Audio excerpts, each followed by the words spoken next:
কোন দিকে ঢুকছো ভারতে? আমরা নাম জানি না, আমরা একজনের মাধ্যমে যার দ্বারা যাবো, তার সে বলছে যে তোমাকে এই জায়গায় নিয়ে দেবে আমার লোকজন, তোমরা খালি ওর কথা মতো খালি চলবে। আর আমরা তো কোনো জায়গায় চিনি না। কত টাকা করে আইছো? তা আমরা জানি না, সব উনি দেবে। আমাদের কাজে যাবো, কাজ করে শোধ করবো, তারপর আমাকে আর কি বেতন দেবে। কজন আসছিল একসাথে? আমরা এই 2 জন। না আরো ছিল? না, অ্যাকচুয়ালি আজকে বেশ কিছুদিন ধরে আমরা পুলিশ, বিএসএফ, টিএসআর মিলে আমরা বর্ডার এরিয়াগুলোতে এবং যে সম্ভাব্য প্লেসগুলোতে আমরা continue food patrolling, night mobile এগুলা এবং মোবাইল ডিউটি বিভিন্ন সার্চ চলছে।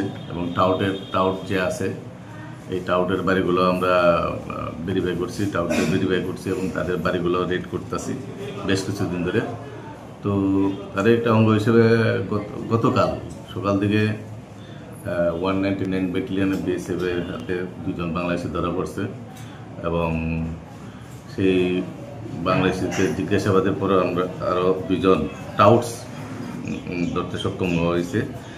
এই 2 জন টাউট ছিল স্বপন গোয়াল এবং বিধান দেব, তাদের বাড়ি কৈলাসর।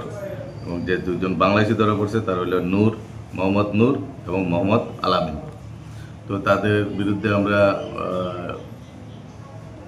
ধর্মনগর থানাতে আইপিসি দ্বারা এবং পাসপোর্ট অ্যাক্টে আমরা মামলা নিছি এবং তাদেরকে আজকে আমরা কোর্টে প্রেরণ করছি।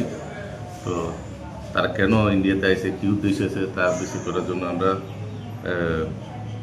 অবশ্যই এটা ইনভেস্টিগেশন আমরা করছি এবং এটা সঠিক তদন্ত যাতে হয় আমরা সেদিকে আমরা লক্ষ্য রাখতেছি এবং টাউটদের বিরুদ্ধে আমরা সঠিক ব্যবস্থা নিচ্ছি। স্যার ওদেরকে কোথা থেকে আটক করা হয়েছিল? Dharmanagar ISBT area. তোমাদের কাছ থেকে কিছু জানা গেছে যে কিভাবে আসছে, কোন দিকে আসছে, ওরা ভারতে প্রবেশ করেছে? এটা ইনভেস্টিগেশন সাপেক্ষে আমরা দেখছি, ইনভেস্টিগেশন চলছে এই ব্যাপারে।